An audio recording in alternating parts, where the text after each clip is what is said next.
প্রিয় শিক্ষার্থী বন্ধুরা, কেমন আছো তোমরা? আশা করি ভালো আছো। আমরা নেটওয়ার্কের প্রবলেম কারণে একটু 10 মিনিট সময় লস হয়ে গেছে। যথার্থী যে সময় শুরু করবো বলেছিলাম একটু লেট হয়ে গেছে, আন্তরিক দুঃখিত। তোমরা অনলাইনে আসো। আমরা আজকে অষ্টম শ্রেণীর 6.2 এর কিছু অঙ্ক নিয়ে আলোচনা করব। তোমাদের এই ষষ্ঠ অধ্যায়ের পিছনে একটি চাপড়া নিয়ে আমরা আলোচনা করেছিলাম। উক্ত আলোচনায় প্রতিস্থাপন অঙ্ক নিয়ে আমরা আলোচনা করেছি। আজকে আমরা অপনয়ন বিষয় সম্পর্কিত কিছু আলোচনা করব এবং গাণিতিক সমস্যা আছে, এই সমস্যা থেকে অপনয়ন নিয়মে করার চেষ্টা করব। তোমরা ক্লাসটা দেখে উপকৃত হবে আশা করি। তাহলে আমরা ক্লাসে ফিরে আসি। ক্লাস করার পূর্বে আমি মোহাম্মদ ফরিদুদ্দিন ইমন, ওরিয়েন্ট টেক্সটাইল মিলস উচ্চ বিদ্যালয় সহকারী শিক্ষক। দেখো, প্রথমে 1 নম্বর এবং 2টি অঙ্ক আমি এখানে দাঁড় করিয়েছি। তবে দ্বিতীয় অঙ্কটি নিয়ে একটু আলোচনা করি নিচে থেকে আমার বোর্ডের জায়গা তৈরি করার জন্য। দেখো, এখানে অঙ্কটি বলা আছে কোনো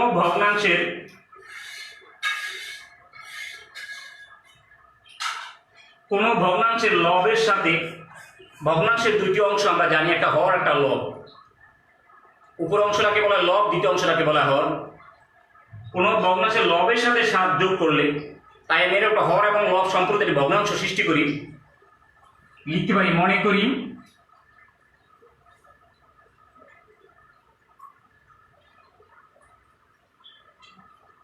ভগ্নাংশটি x/y। এখানে লব x হর y। তবে এখানে প্রকৃত ভগ্নাংশ বলা হয়নি। যদি প্রকৃত ভগ্নাংশ বলা হতো তাহলে আমরা হরকে বড় এবং লবকে ছোট রূপান্তর করতে পারতাম। তবে ভগ্নাংশের প্রকৃত ভগ্নাংশের বলুক আর না বলুক, ভগ্নাংশের হরটাকে বড় ভাবাটা ভালো। আমরা যে কোনো ভগ্নাংশ লিখলে হরকে বড় এবং লবকে ছোট কল্পনা করি কাজ করব। সেই হিসাবে আমি এখানে বলে দিতে পারি যেখানে y > x, অর্থাৎ y কে আমরা বড় কল্পনা করলাম। তবে এই প্রশ্নের জন্য যথার্থ নাও হতে পারে, না লিখলেও চলবে। যখন প্রকৃত ভগ্নাংশ বলবে তখন নিশ্চিত এই নোট ব্যবহার করতে হরটাকে বড় কল্পনা করতে হবে আমাকে। এখন এই মুহূর্তে বড় y নাও হতে পারে, কারণ ভগ্নাংশ অপ্রকৃত হতে পারে, প্রকৃত হতে পারে। যাই হোক, আমরা মনে করি ধরে এটা ভগ্নাংশটি লব x হর y। তাহলে এখানে শর্ত বলে দিছে লবের সাথে 7 যোগ করলে, যে ভগ্নাংশটি আমরা সৃষ্টি করেছি এই লবের সঙ্গে যদি 7 যোগ করলে ভগ্নাংশটির মান হবে 2। মানে আমরা একটা শর্ত দাঁড় করাতে পারি, প্রথম শর্ত মতে বা প্রশ্ন মতে যেই ভাষায় লিখো, ভগ্নাংশটি লিখলাম x/y, লবের সাথে 7 যোগ করলে, লবের সাথে 7 যোগ করলে ভগ্নাংশটির মান হবে 2। দেখো, এই একটি আমরা রাশি পেয়ে গেলাম। এই রাশিটাকে আমরা সমীকরণের সাহায্যে প্রকাশ করতে পারি, অথবা ভগ্নাংশটাকে তুলে একটি সাধারণ সরলে সমীকরণে তৈরি করি। আর এই গুণ করলে কি হবে, x+7 = 2y। আর এই গুণ করতে তোমরা জানো, অতএব xy গুলো আমরা এক পাশে নিয়ে আসি, =−7। এটাকে আমরা সমীকরণে 1 প্রকাশ করতে পারি। 2y পাশে নিয়ে আসলে মাইনাস হবে। অনেক সময় সৃজনশীল আকারে আমাদের প্রশ্ন আসে, সেই কোয়ালিটি বা সেই ধারা অনুসারে আমাদের কিছু কথা বলতে হয়। উদ্দীপক এরকম একটা প্রশ্ন দাঁড় করে থাকলে আমাকে কতে বলতে পারে 2টি সমীকরণের সাহায্যে প্রকাশ করো, হয়তো ভাই আমার একটা সমীকরণ হয়ে গেছে। পরবর্তী আরেকটা নোট বলছে এবং এর পরে হর থেকে 2 বাদ দিলে, মানে বাদ মানে কি, বিয়োগ করা। যে ভগ্নাংশে আমরা দাঁড় করেছিলাম সেই ভগ্নাংশের হর থেকে 2 বিয়োগ করতে হবে। সেসব আমি এখানে দ্বিতীয় শর্ত মতেই ব্যবহার করতে পারি। আমার ভগ্নাংশটি ছিল x/y, হর থেকে 2 বাদ দিলে, হর থেকে 2 বাদ দিলে ভগ্নাংশটির মান হবে 1। এখানে একটা আমরা সরল সমীকরণ তৈরি করতে পারি। আর গুণ করো x = y-2 বা x - y = -2 সমীকরণ নং 2। যদি আমার সৃজনশীল আকারে প্রশ্ন করা হয় এরকম একটা উদ্দীপক দিয়ে, পথে যদি বলা হয় উদ্দীপক হতে রাশি অর্থাৎ সমস্যাটিকে 2টি সমীকরণের মাধ্যমে প্রকাশ করো, আমার 2টা সমীকরণ তৈরি হয়ে গেল এই সমস্যা থেকে। শিক্ষার্থী বন্ধু, আশা করি তোমরা বুঝতে পারছো। তাহলে এই সমীকরণ দুইটা থেকে আমাকে এই ভগ্নাংশ নির্ণয় করতে হবে। ভগ্নাংশটি ছিল x/y, অর্থাৎ x এর মান এবং y এর মান কি দেওয়া আছে সেই কাজটা করতে হবে। এখন এই সমীকরণ দুইটা থেকে আমরা x এর মান এবং y এর মান কিভাবে বের করব, অর্থাৎ সমাধান বের করার আমাদের বইতে কয়েকটা পদ্ধতি আছে। আমরা প্রতিস্থাপন পদ্ধতি, অপনয়ন পদ্ধতি বা লেখচিত্র পদ্ধতি। তবে আমরা এখানে অপনয়ন বা প্রতিস্থাপন পদ্ধতি যে কোনো একটা পদ্ধতি ব্যবহার করতে পারি। তোমরা জানো গত ক্লাসে আমরা করেছিলাম প্রতিস্থাপন পদ্ধতি নিয়ম শিখেছিলাম, অর্থাৎ এই সমীকরণ দুটা থেকে আমরা আজকে অপনয়ন পদ্ধতিতে করার চেষ্টা করব। প্রতিস্থাপন পদ্ধতি করো, সমস্যা নেই, তবে আমরা যেহেতু প্রতিস্থাপন নিয়মটা শিখেছি, অপনয়ন নিয়মটা শিখিনি, তাই আমরা নিয়মটা ব্যবহার করতে যাচ্ছি। তাহলে অপনয়ন কিভাবে করব দেখি। 1 ও 2 নং সমীকরণটা ব্যবহার করব, সেটার জন্য তোমাদের তোলা হয়েছে।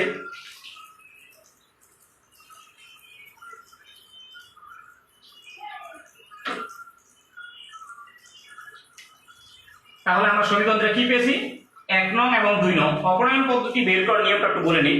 এখানে দেখো আমার দুইটি চলক আছে, একটি x চলক, একটি y চলক। এখানে x চলক, y চলক। এই দুইটি সমীকরণের যে কোনো একটা চলককে মিল করে নেওয়ার চেষ্টা করতে হবে, হয় x চলক নচেত y চলক। যদি মিল না থাকে আমরা ওই সমীকরণটাকে কত দ্বারা গুণ করলে উভয় সমীকরণকে মিল পাওয়া যায় সেখানে বড় করব। সেখানে বন্ধুরা দেখো আমার এখানে 1 নং এবং 2 নং এর ভিতরে x মিল রয়েছে। এখানে x এর সহগ একটি, এখানে x এর সহগ একটি। তাহলে অর্থাৎ 1 নং 2 নং সমীকরণে x মিল আছে। তাহলে যখন যেই রাশিটা মিল আছে, তাহলে সেই রাশি দুইটাকে আমরা কি করলে বাদ দেওয়া যেতে পারে। দেখো এটা প্লাস চিহ্ন, এটাও প্লাস চিহ্ন, তাহলে বিয়োগ করলে x বাদ দেওয়া যায়। এখানে x এর বাদ দিতে হবে, আমরা নিশ্চয়ই তাহলে তুমি y ও মিল করতে পারো। আমি যদি y টাকে মিল করার চেষ্টা করি, দেখেন এখানে y আছে কি, দুইটা y, এখানে y আছে কটা, একটা y। তাহলে এইটাকে যদি আমরা 2 দ্বারা গুণ করি তাহলে মিল পাওয়া যায়। তাহলে এখানে আছে দুইটা y, এখানে একটা y। তাহলে 1 নং করে গুণ করি আমরা, 1 দ্বারা গুণ করলে মানে কোনো পরিবর্তন হয় না। আর একটা টেকনিক শিখে রাখো, অর্থাৎ এই সমীকরণে যে চলকটাতে মিল করতে যাবে, এই সমীকরণে যে চলকটা তুমি মিল করবে, উভয় সমীকরণের বিপরীত সমীকরণে গুণ করবে। যেমন এটা সহগ দ্বারা এটাকে গুণ করি, এটা সহগ দ্বারা এটাকে গুণ করি, তাহলে এই রাশি দুইটার যে চলক আমি মিল করতে চেয়েছিলাম সেটা মিল হয়ে যাবে। তাহলে আমি এটা তো মিল আসছে, এটা সহজ, এটা যাবো না, আমি একটু মিল করে নিই তোমাদেরকে বোঝার সুবিধার জন্য। 1 নং এর আমি y মিল করতে যাচ্ছি, y এর সহগ 2, এখানে 2 নং এর y এর সহগ 1। তাহলে এইটার সহগ দ্বারা এই সমীকরণকে গুণ করব, এটার সহগ দ্বারা এটাকে গুণ করব। তাহলে আমি এটাকে গুণ করতে যাচ্ছি এটার সহগ দ্বারা, এটা সহগ কত, 1। তাহলে 1 দ্বারা গুণ করব 1 নংকে, তাহলে আমি লিখতে পারি 1 গুণ 1, 1 নং সমীকরণকে 1 দ্বারা। আর 2 নংকে গুণ করব, 2 নং এর সহগ, এই 2 নং গুণ করব এটার সহগ দ্বারা, 2 দ্বারা। আর যেই চলকটা তুমি মিল করতে যাবে সেই চলকটার চিহ্ন দেখবা একই ধরনের চিহ্ন থাকলে বিয়োগ করবা, অর্থাৎ এটা চিহ্ন মাইনাস, এটা চিহ্ন মাইনাস, তাহলে বিয়োগ করতে হবে। আর যদি ভিন্ন ভিন্ন চিহ্ন থাকে বিপরীত, অর্থাৎ প্লাস মাইনাস, তাহলে আমরা যোগ করব। আর দুটো যদি প্লাস থাকে তবে বিয়োগ করব, অর্থাৎ সেম চিহ্ন থাকলে আমরা বিয়োগ করব। ওকে শিক্ষার্থী বন্ধুরা, তাহলে আমরা এখানে দুটোই যখন একই ধরনের চিহ্ন, তাহলে মাইনাস মাইনাস করতে হচ্ছে। 1 নংকে 1 দ্বারা গুণ করো, x - 2y ইকুয়াল, হ্যাঁ 1 দ্বারা গুণ করলে যা আছে তাই হবে। আর 2 নং সমীকরণকে আমরা গুণ করছি 2 দ্বারা, গুণ করো 2x - 2y ইকুয়াল -4। তারপর যেহেতু আমরা বিয়োগ করতেছি, বিয়োগ করলে জানি চিহ্ন চেঞ্জ করতে হয়, প্লাস হবে মাইনাস, মাইনাস হবে প্লাস, মাইনাস হবে প্লাস। তাহলে আমরা -2y + 2y বাতিল হয়ে যাচ্ছে, এটা প্লাস এবং মাইনাস, দুইটা x থেকে একটা x বিয়োগ করলে একটা x থাকে, বড় ছিল -x ইকুয়াল -7 থেকে -4, অর্থাৎ +4 বিয়োগ করলে কত থাকে, -3। দুই পাশে মাইনাস দ্বারা ভাগ করতে পারি, অর্থাৎ -1 দ্বারা ভাগ করতে পারি বা গুণ করতে পারি, অতএব x = 3। আমরা x এর মান পেয়ে গেছি। শিক্ষার্থীরা বুঝতে পারছো অপনয়ন, অর্থাৎ দুইটি চলকের যে কোনো একটি চলক, হয় x চলক অথবা y চলক, আমাকে মিল করতে হবে। মিল করার জন্য হয়তো মিল থাকতেও পারে, না থাকলে অর্থাৎ আমরা সহগ দ্বারা গুণ করে নেব, কত দ্বারা গুণ করলে সমীকরণটা মিল পাওয়া যায়। এই x এর মানটা যে কোনো দুইটা সমীকরণ ছিল আমার, 1 নং এবং 2 নং, যে কোনো সমীকরণে বসিয়ে দিতে হবে। আমি 2 নং এ বসিয়ে দিই, লিখি 2 নং সমীকরণে x এর মান বসাই। তাহলে 2 নং সমীকরণে কি ছিল, x - y, x এর মান কত পেয়েছিলাম, 3 - y ইকুয়াল -2। বা যেটা আমি ওয়াই মান ওয়াই ছিল -2 ইকুয়াল টু -3 -y ইকুয়াল -5 অতএব y ইকুয়াল 5। অর্থাৎ যদি এটা আমার কোনো ভগ্নাংশ না হতো তাহলে আমাকে বলা যদি হতো x y এর মান নির্ণয় করো, তাহলে আমরা x y এর মান নির্ণয় হয়ে গেছে সমাধান অপনয়ন পদ্ধতিতে। আর যেহেতু অঙ্কটি বলছে আমাকে ভগ্নাংশটি নির্ণয় করো, তাহলে আমাকে এই মুহূর্তে নির্ণয় ভগ্নাংশটি লিখতে হবে। নির্ণয় ভগ্নাংশটি ছিল কি x বাই y, তাহলে x এর মান কত 3 বাই y মানে 5, তাহলে অর্থাৎ আমার ভগ্নাংশটি বের হয়ে গেল।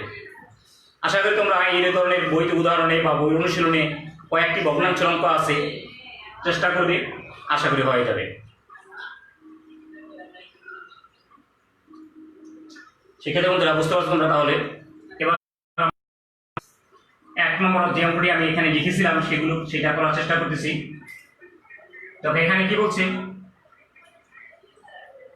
যেহেতু চ্যাপ্টারটাই সমীকরণে চলক তো লাগবেই, চলক এখানে দেওয়া নেই। 10 বছর পূর্বে পিতা ও পুত্রের বয়সের অনুপাত ছিল 4:1। 10 বছর পরে পিতা ও পুত্রের বয়সের অনুপাত হবে 2:1। পিতা ও পুত্রের বর্তমান বয়স কত? অর্থাৎ আমার পিতা ও পুত্রের বয়সের আগের বয়স পরের বয়সে মিলে অনুপাত দেওয়া আছে, কিন্তু আমি বর্তমান জানি না এই মুহূর্তে পিতার বয়স এবং পুত্রের বয়সটা কত।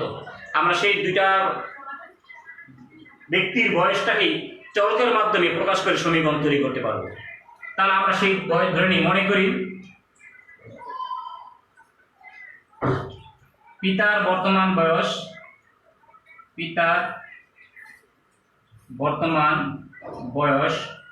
x বছর, পুত্রের বর্তমান বয়স y বছর। তাহলে আমি বর্তমান বয়স পেয়ে গেছি। তোমরা জানো আজকের বয়স থেকে পূর্বের বয়স জানতে গেলে যত বছর আগে, আজকে মনে করো তোমার বয়স 12 বছর, তার 3 বছর আগে তোমার বয়স কত ছিল? অর্থাৎ 12 থেকে 3 বিয়োগ করতে হবে। সেম আজকে পিতার বয়স x বছর, 10 বছর পূর্বে কি হবে? 10 থেকে x থেকে 10 বিয়োগ হবে। সেম তাহলে পুত্রেরও 10 বিয়োগ হবে। তাহলে ওই মুহূর্তে তাদের বয়সের অনুপাত ছিল 4:1। তাহলে আমি লিখতে পারি এখানে 10 বছর পূর্বে পিতার বয়স ছিল x - 10 বছর। 10 বছর পূর্বে পুত্রের বয়স ছিল x, পুত্রের তো y - 10 বছর। আবার 10 বছর পরের কথা বলছে, তাহলে 10 বছর পরেরটা বের করি। 10 বছর পরে পিতার বয়স হবে x + 10 বছর। 10 বছর পরে পুত্রের বয়স হবে y + 10 বছর। তাহলে আমাকে দুইটা শর্ত বলছে, একটা বলছে পূর্বে, একটা বলছে পরে। তাহলে পূর্বের শর্তটা আমরা প্রথমে লিখি। প্রথম শর্ত মতে, অর্থাৎ 10 বছর পূর্বে পিতার বয়স ছিল x - 10। এখানে আমাকে অনুপাতে প্রকাশ করছে, তাই আমি এখানে অনুপাত লিখি। 10 বছর পূর্বে পিতার এবং 10 বছর পূর্বে পুত্রের y - 10 সমান 4:1। কি শিক্ষার্থীরা বুঝতে পেরেছো? অর্থাৎ 10 বছর পূর্বে আমি চলকের মাধ্যমে পিতার যে বয়সটাকে ধরেছি, আর 10 বছর পূর্বে পুত্রের বয়সটা যা ধরেছি সেটার অনুপাত, আর এখানে একটা ইংলিশ দিয়েছি তাদের অনুপাত এরকম হবে 4:1। তাহলে আমরা জানি অনুপাত বলতে জানি অনুপাতের পূর্ব রাশি লব এবং পরবর্তী রাশি অনুপাতটা হবে হর। তাহলে অর্থাৎ এটা লব হবে, এটা কি হবে হর। আমরা জানি অনুপাত একটা ভাগ, অনুপাত। তাহলে x - 10 ডিভাইডেড y - 10 ইকুয়াল 4/1। তাহলে এখানে একটা সরল সমীকরণে প্রকাশ করি আমরা। আর এই গুণ করে 1 দ্বারা গুণ করলে হবে x - 10 সমান 4y - 4.40। তাহলে চলকগুলো একপাশে নিয়ে আসি। x - 4y equal -40 + 10। অতএব x - 4y ইকুয়াল -30 সমীকরণ 1। সেক্ষেত্রে বন্ধুরা এবার দ্বিতীয় পরের বয়স দ্বারাও কিন্তু আমাকে একটা সমীকরণ দাঁড় করাতে হবে। তাই আমি একটু উপর থেকে মুছে নিই।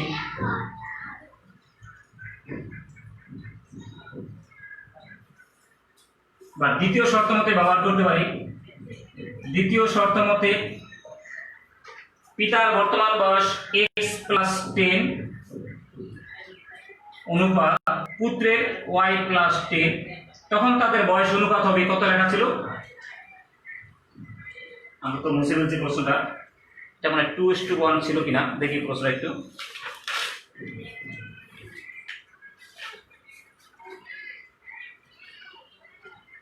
হ্যাঁ, 2:1 ছিল, 2:1, তাহলে বা x+10 y+10 ইকুয়াল 2/1। এখানেও আমরা একটি সরল সমীকরণে প্রকাশ করতে পারি।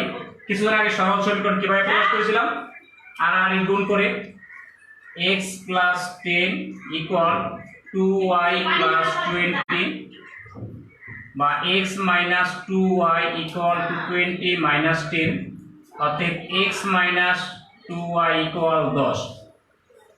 অর্থাৎ আমরা 1 দ্বারা গুণ করেছি, 2 দ্বারা গুণ করেছি, তারপর চলকগুলো এক পাশে আর ধ্রুবকগুলো আর এক পাশে নিয়ে গেছি, মানগুলো নিয়ে একটা সমীকরণ দাঁড় করিয়েছি 2 নং।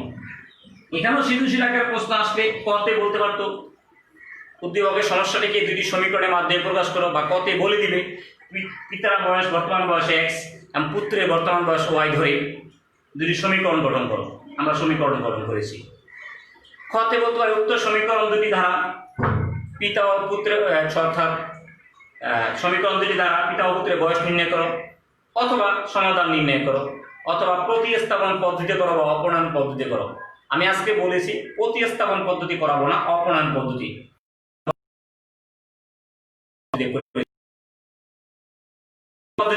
আবার সমাধান করার চেষ্টা করি। দেখো এখানে